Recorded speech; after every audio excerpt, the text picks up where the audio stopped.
Kenmore live streams.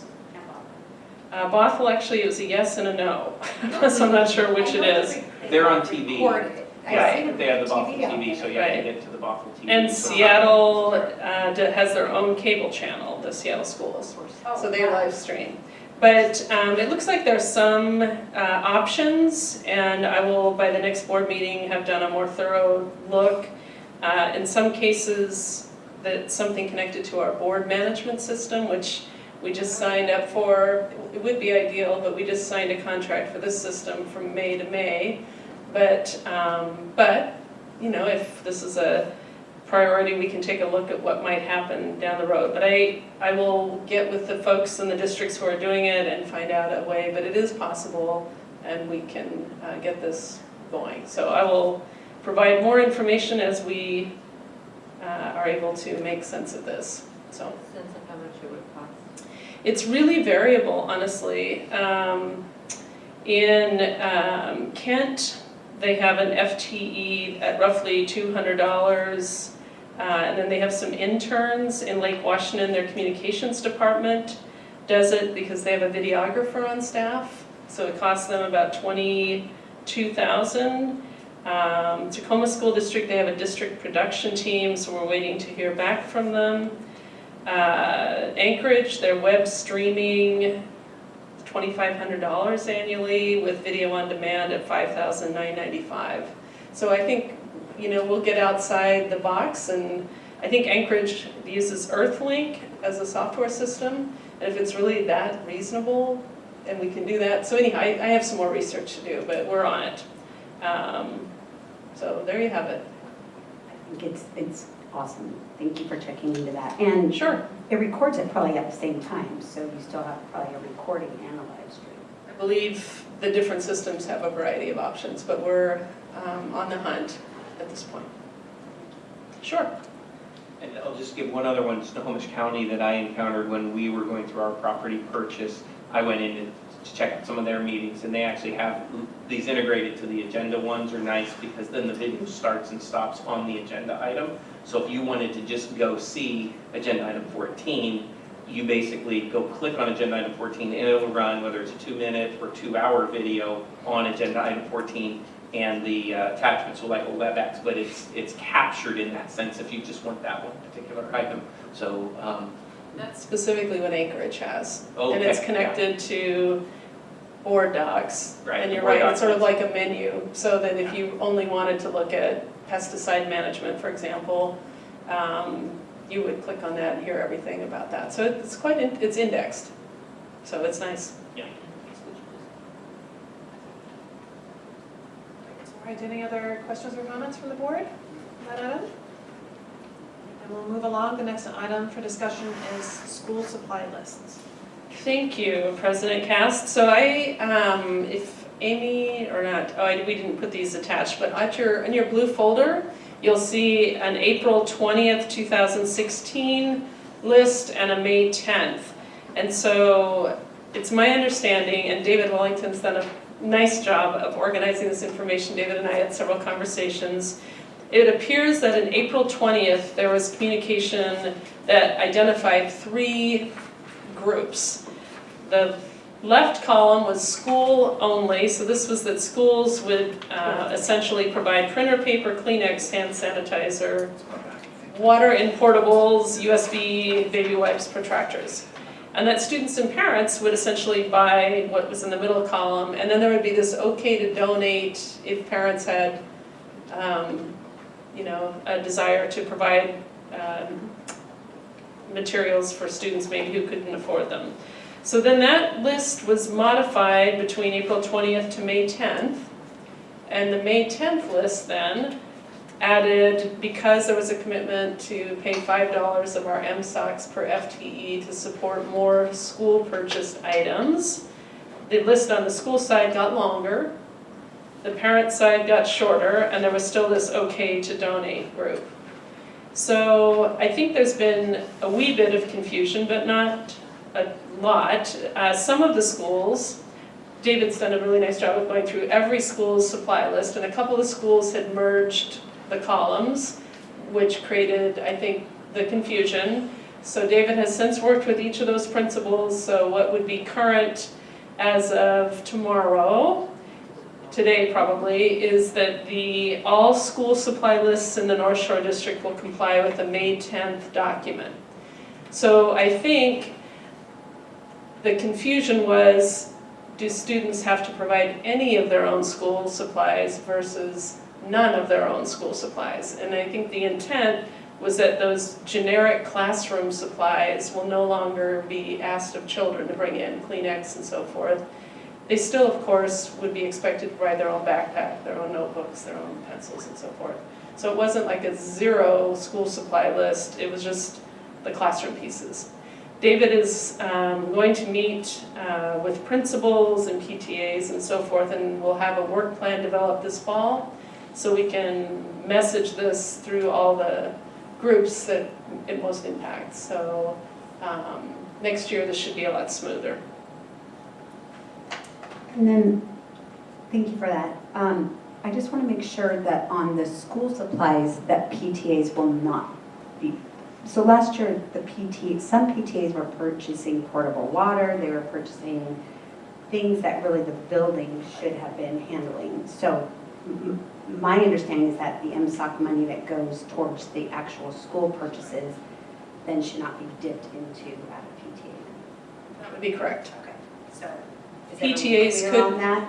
Yes, PTAs could provide those things in column 3, the okay to donate, if they chose. Just wondering too, if it might be possible or advantageous to have an elementary for North Shore District, the middle school and high school supplies list, have it consistent with all the different schools, or if that would be more difficult. I will ask David and Heather to include that in their work plan. I think it is confusing for some parents, for sure. Although I think as you get to high school, David, it's not unlike college where if you're a chem major, you might have a different supply list, honestly, than if you're a British literature major. In that sense, right? The types of notebooks and things, so they get a little more specific, but we certainly could do high school science or, a little bit more basic. I also saw a lot of questions going around on social media about the earbuds, and maybe we just need to explain to parents. A lot of the questions that I saw were pertaining to like, why does my kindergarten, I don't think everybody knows that you start using the computer for testing or learning with the RAS kids. They thought, a lot of the chatter that I saw was that it was a babysitter potentially for little kids. So maybe we can clarify that with parents as to why we would be asking for earbuds. Yeah, it's changing and I'm not sure that everyone understands. That's a great suggestion. So again, I'll ask David and Heather to incorporate both David's suggestion for unanimity and earbud clarification. Sharing those. Sharing your That's best. what, yeah. And they can use headphones, not earbuds, is that correct? I'm sure that's correct. Yeah. It's hard to find little teeny kids. We don't want them eating them or something. Sorry, well, They will. It could happen. it's happened. All right, so any other thoughts on this topic before we move along? Maybe one last thought as a suggestion, if we do have these posted on our website, which I saw the different schools had a list to them, this okay to donate, it'd be great if there was like an electronic link to like PayPal or just donate, like here's $10. If any parent were so inclined, it would make it really easy to capture resources for school supplies. Yeah. You donate cash? Are you allowed to donate cash to the district? I think we are allowing anyone who would like to donate cash. Yeah, well, I didn't know if legally you could donate. I think so. And then you get like a tax receipt that you donated, or maybe it has to go through the foundation, school's foundation. Foundation to get a You receipt. can't donate money to make an official donation. Does that make sense? So you might want to check. Lydia, I'm sure, has a response to that. Like where I get a tax receipt. Lydia's bringing up a bag for which to collect the money, no? So what we do is, if somebody makes a donation to a school, anybody can donate cash, the school contacts our office, and we have a form letter that says that we're not a 501(c)(3) tax deductible, but we are a local government, and the letter suffices as their tax receipt. So we don't actually say, thank you for your $10. We just say, keep your own records for your taxes. We are a local government municipality, and that qualifies. But we won't be issuing tax receipts. What if we ran it through the foundation? Maybe it's just something to look at if we could run. The foundation would be probably easier for the donor. 501, yeah, that's what Yep. I'm wondering. Mhm. If anyone wanted to donate school supplies, if they can run it through the foundation. But anybody can donate cash to us. But I'm thinking if I'm gonna donate like substantially, I would want a tax write-off, right? Well, you can still have a tax write-off, it's just. You still have a tax write-off, you have the letter, and you have a copy of your canceled check. Yes. Well, yeah. So we have accommodated people who donate. Generally, people who donate, $10 aren't looking for. Thank you. Right, any other discussion about school supply lists? All right, moving on then, the last discussion item, and this is a follow-up from a previous conversation, board liaisons / director districts. This is an idea floated by Director Smith.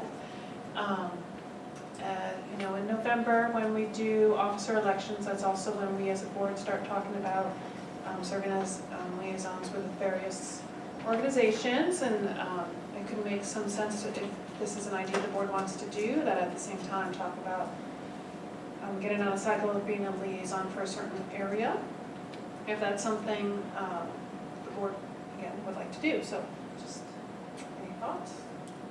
So I was thinking about it, and so two thoughts that I had. One, first of all, way unfair for Amy here, that there might be a way to distribute it, and also so that we're getting out of our own kids' schools and comfort zone, and that we're seeing what else is going on within the district. I think would be a really great idea. And then if we each took 5 or 6 schools, we could divide it up over the course of the year and go to a PTA meeting or a concert or a sporting event or whatever, and then it's not an overwhelming part of our schedule, but we're seeing things that are really different for us. It has quite the list. I think you have more than anyone. Okay, well, so point being, that it's a little unfairly distributed school-wise, but also good for us to see other schools. Yeah, I think it's fabulous. Keep it balanced and keep it. I think moving around is really a great idea, and there's just a lot of opportunities, and you learn a lot when you get into the district, and the district is different across the district, and I mean we've learned that. I've certainly learned the site visits. It's really a valuable learning experience. So, and again, the idea was not to be an onerous kind of a thing, but just like that, go to a concert or go to a PTA meeting, and then just it's the outreach, meet with the principal, meet with the PTA head, and then anyone else. And I think it's just a matter of we're listening, especially with the strategic planning process. That might be a way, meeting the two or something like that. Say, okay, would this be appropriate? And I think so. And it's not intended to be exceptionally formal or onerous. Just the fact that there is that touch. And then especially if someone comes to the PTA or to the principal, the two primary people, and say, yes, we know director so-and-so, and very much interested in what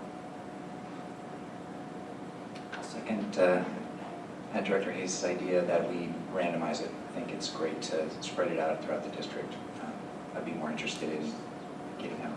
Well, do we want to wait till November, or do we want to kind of start looking at this now?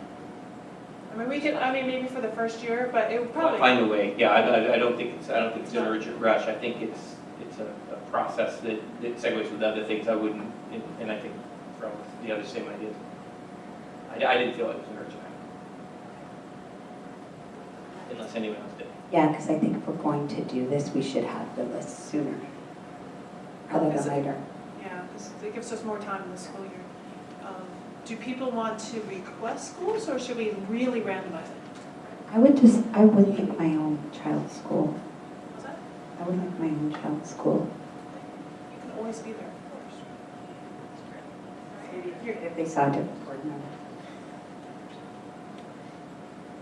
Well, see, that's the thing, I mean, I don't think that this should be a barrier to seeing other schools at all, but just a way of forming relationships outside of ones you already know. I like the idea. I think it's good, and how we do it. Maybe you can just put pen to paper and just kind of randomly do school 1, school 2, school 3, school 4, school 5. And go down the list and then just give one to each of us.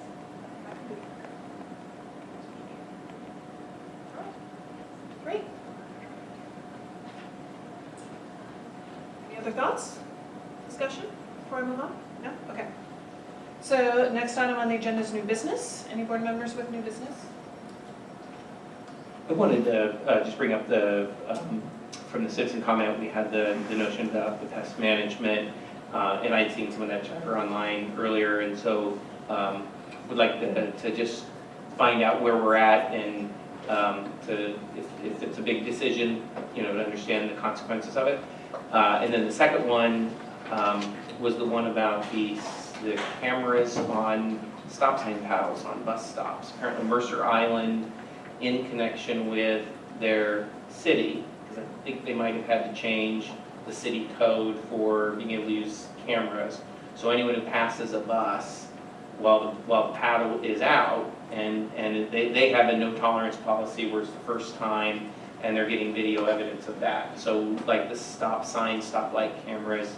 So I don't have a strong thought one way or the other. I don't know how often we get that. I don't even know if our bus procedure is, does a bus driver, if they notice it, writes down the license plate or what. So I think maybe just preliminary, that's probably board briefing type of item on that one. And maybe same thing with the pest management. Those are perhaps both just board briefing items, and just find out where we're at on those. I see everyone else's head shaking. So I would like to know more about the pesticide, why we started using a pesticide that we didn't use for several years, if that is the case. Sure. And I think that would be important information, why we would switch, and why did we switch away from it and then go back to it? Okay. Historical, maybe there. So getting back to you in the Friday brief would be sufficient on that topic? Yeah, I think that would be going a little bit deeper. And what is do other districts have policies, this might not be by Friday, but do other districts have policies on pesticides use? Okay. When they're sprayed, where they're sprayed? Do we have a policy on it? Maybe we. I will check. And then another thing I wanted to bring up was, last year I had asked about, you weren't here, about credit for doing sports if you do outside sports. The club sports, as we know, basketball, soccer, the football at the junior high level, they require 3, 4, 5 practices a week. And so I remember some information came back that we could not do this in our district, give credit for it at the junior high level. And maybe it was at the senior high level also. However, then I found out that Lake Washington is giving credit and for PE credit for like club sports. So I did not look deep into it, but I'm very curious about it because it allowed some of the people that I talked to free up their elective or to give them other options. And when we're having challenge and all these different subjects, to take that PE credit if the kids are already getting all this exercise outside, which I know my daughter and many North Shore school kids are getting, 5, 6 hours outside of the school. So if we could check on that, that would be really, Sure. I'd like to explore that and see what we could do in our district. And you're looking at me like you know some history on this. I know where we're going to go with this, but that's okay. But were other districts doing it at the time when you guys have brought this up before? There are people for whom PE during the school day at the junior high is very important and will not be happy with more moving away from it. I'll just say that. So, I don't know all the history and background, but I would like to know in this, what's it? Sure. And I appreciate you saying that. So is that a board briefing item or a board agenda Do you item? want some background in a board briefing? Is that a request? Yeah, and then I think maybe we can talk about, I'd like to have it, I think we need to have the information first and then Okay. see if we can move it to an information item so we can talk about it. All right. I didn't realize other districts were allowing for that. And I had this conversation last year. I think there's a component of physical education that's not just exercise. So even though if you're playing a sport outside of school, being with your peers, doing volleyball and archery and what all the different sports are with your classmates, there's learning there. And so I think it's not the same thing to have an education component versus just exercise. No, it is a great discussion, you know, I just. but I my parent had- appreciate this, yeah, but I no, think we should like move Yeah, it. no, but let's talk about it, because it's a question that comes up a lot to us. I have to say, because this was my new existence this week. My son learned about tennis in junior high PE last year, and he's on the high school team this week. So literally May, he's like, Mom, I want to play tennis. But it is a question we get a lot.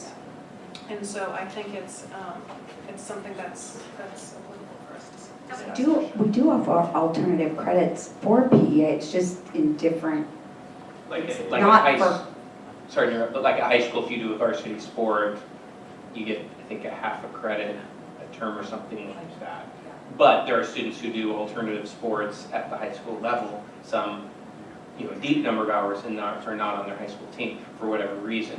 And so that's perhaps the difference, but the physical education issues and health, I think there's going to be a lot of reasons why they're valid for included class. And you also going to want to think of it through an equity lens, the families that will be able to access often club sports and those types of things, and then have freeing up their schedule versus the ones that won't be able to do that. I think it's no, great I think it's discussion, awesome discussion. Yeah, exactly. Yeah, no, very good, maybe we can have some of those things in too. You bet. Any other new business items? All right, so let's move on to member reports. Director Hayes is first. Oh, wait. Sorry, Yeah, but can we okay. check with Lake Washington and see how they do it? Sorry, that was Yes. kind of my preliminary where I started. Cool. I can do that. Thank you. I got thrown off with Ken only having one. So I attended the back to school fair, and for those of you that are not familiar with it, it was moved out of Maywood Hills. It got so big, we had to move it to Canyon Park, and it's offered a couple of weeks out from school starting, and it's just an opportunity for families in need to get school supplies. There are free haircuts, there's food, IDs, the King County Library comes, the kids can get their library cards. It's an amazing event, and it has grown. And I apologize, I meant to check in with Karen how many we had, because last year we had 800 people attend, and the belief was that there were more this year. So it's a really fantastic event. We did 52 haircuts in the haircut room this year. And I would just personally like to thank Jen and Heather for coming. Their parent community members that came and one of them did haircuts. It's usually Jean, well, not usually, but Jean Rez always sends students to give the free haircuts. And this was just a parent that wanted to help and came, and she was amazing. She went right through kids. And then Heather was just our go-to person and helped out when she could. So that was a great event as always, and thanks to all of the Karen, our singer, and all the people that came and helped with that. Also had an opportunity to meet with our, as well as Dr. Reed, with one of our recent graduates, Makisa, who brought some concerns about diversity and racial issues in the district, and she just was very well spoken off to Dartmouth this weekend. So wish her the best of luck and thank her for her concerns and very thoughtful ideas that she brought forward. And then last Thursday attended the fabulous Wall of Honor Director Cast, which is always a great event, and 9 more people added to the Wall of Honor. A few more diversity in the high schools, so that was good to see. We sprinkled it out outside of Bothell High. And it's just always a fabulous event, and a huge thanks to Al Strand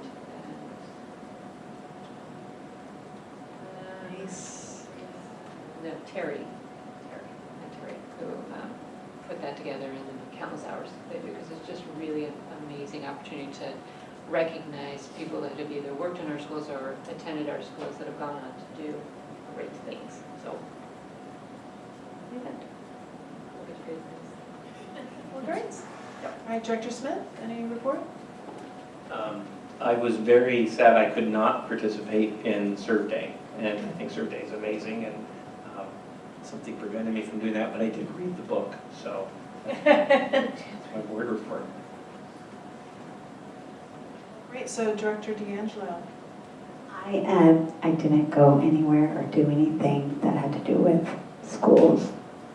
But we are starting September 6th, and I'll be at Coconut. Director Kogan? So I would like to comment on Monday, the 15th of August. The North Shore Schools Foundation, our community, donated 15,000 backpacks for kids. And so I wanted to make a call out and thank our community for all the people that donated supplies, the businesses throughout our community that had the red bins and were collecting supplies for the last couple months, as well as the folks that delivered and collected the bins. There were a lot of students and parents that came together at SAS and put all the supplies in the backpacks and organized them, and then volunteers drove to all of our schools and programs and delivered backpacks for the kids for this fall. So that was just a really great example of our community coming together to help out our students. So that was my report. Thank you for supporting that. And my only report, I also enjoyed Wall of Honor. Director Hayes summed it up pretty nicely, but it was one of my favorites, and it was nice to see the somewhat receiving line Dr. Reed was getting queued up for, but everyone was very eager to meet Dr. Reed, so it was a great event as always. So lastly, I have some board notes for us, if I can keep my papers in order. First of all, Sandy's had to decline her sign up for the coordination meeting on October 5th. If anyone else is able to attend, that would be helpful. You don't have to necessarily let me know today, but be prepared to be requested in the future. Okay, great. Also, I believe in our blue folder we probably have the board retreat survey from Tricia. So Tricia asked us to complete a survey for her own professional development. So that is in the blue folder. If you can please complete it and get it to Cindy. Also, there's copies on the dais of the start of school assignments. If you're able to participate, that's in here as well. In our board briefing, there was an announcement of the SEPA hearing, September 13th. So I have already notified Cindy that I will be attending. So obviously if we get to a quorum, she just has to publicize it. So if anyone else is attending, please let her know. I was planning on Okay, so we know who Ken is. So this is the SEPA hearing. This is in relation environmental to hearing for the Maltby property. For the, is it for the multi or for the one? No, it's related to the Wellington property issue, right? It's our capital plan challenge by the Woodinville, the city of Woodinville. Thanks for nodding your head, Ryan. It's a It's hearing. here, isn't it? It's in this boardroom, right? So who, do we have an idea who will be attending? It'll be our It's a public staff. hearing, or it's? Well, the hearing is public, but it's, Ryan Fujiwara is going to be with us, our legal counsel. It's on my calendar. The city of Woodinville and their legal counsel. It's essentially, and then the hearing officer. And they're going to hear the challenge to our capital projects plan that the city of Woodinville has made. And September 13th. I think it's in the morning. No, that's fine, that's fine. It's 9 AM. September 13th. Okay. So then it sounds like.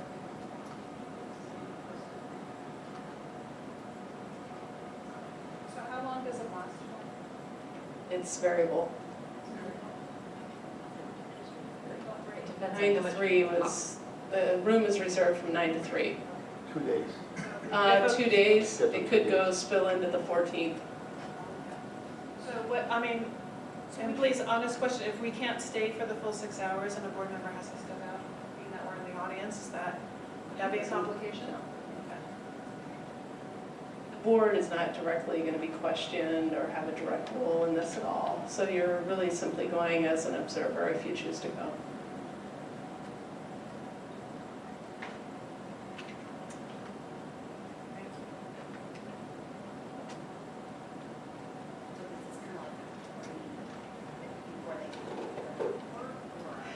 No, that this is sort of one prong of their approach, and which is to say that our capital projects long-term plan is being challenged because of a footnote within the plan that addresses our possible use to develop that property, and which is different than their suit about whether or not we can purchase the property completely.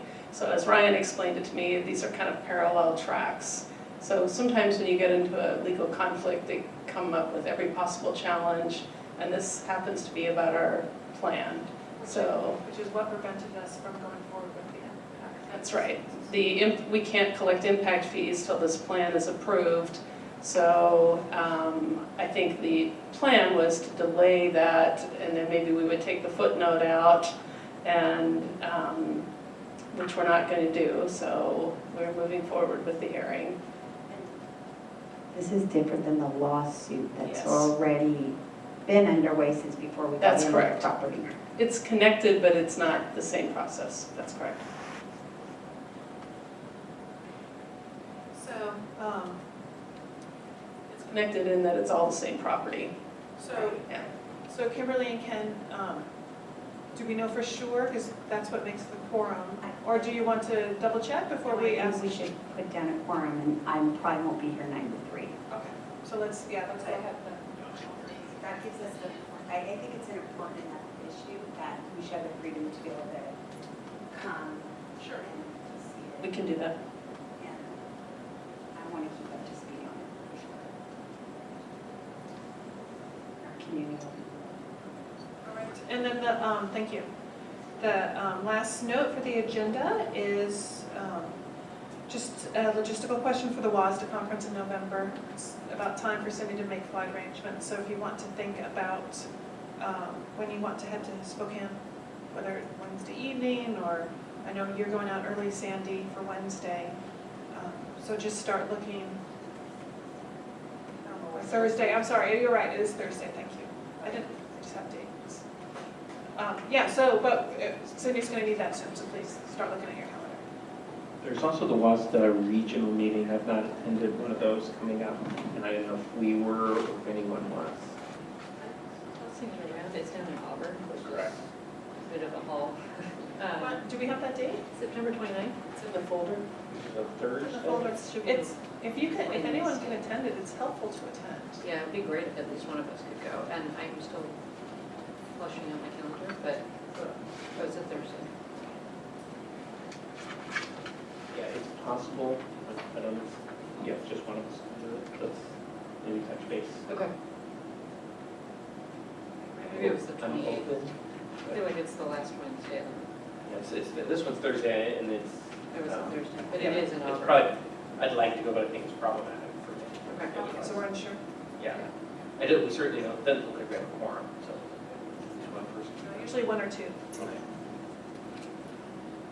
And then I also had the question about the AMLE conference, which is coming up, and I believe I've been listed as attending that, the middle level education conference.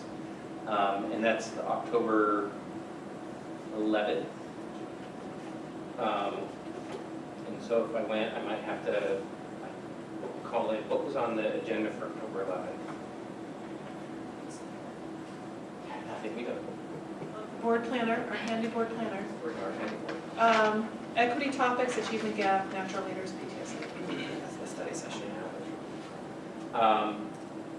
Yeah, I guess, what's the sense of the board? Should we have someone to go to that conference? I know that several of our educators have gone and,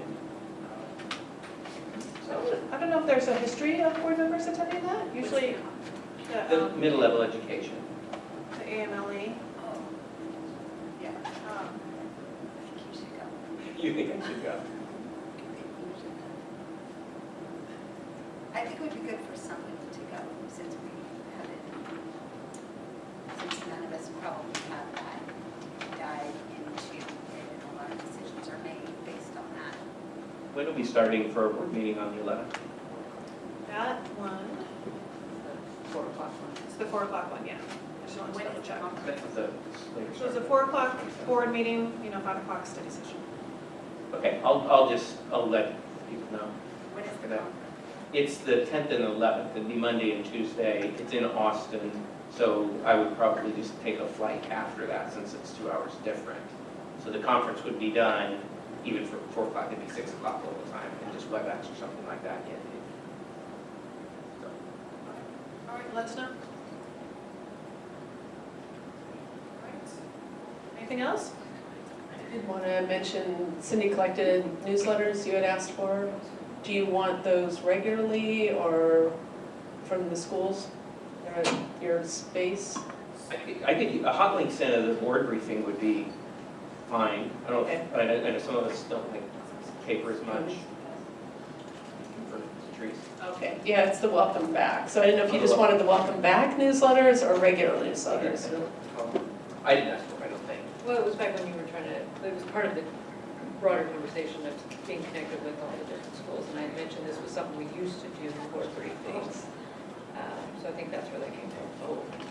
Yeah, I would think board briefing would be fine for these. Still, The future, a link rather than having them in hard copy on the day. Okay, I just wanted to clarify.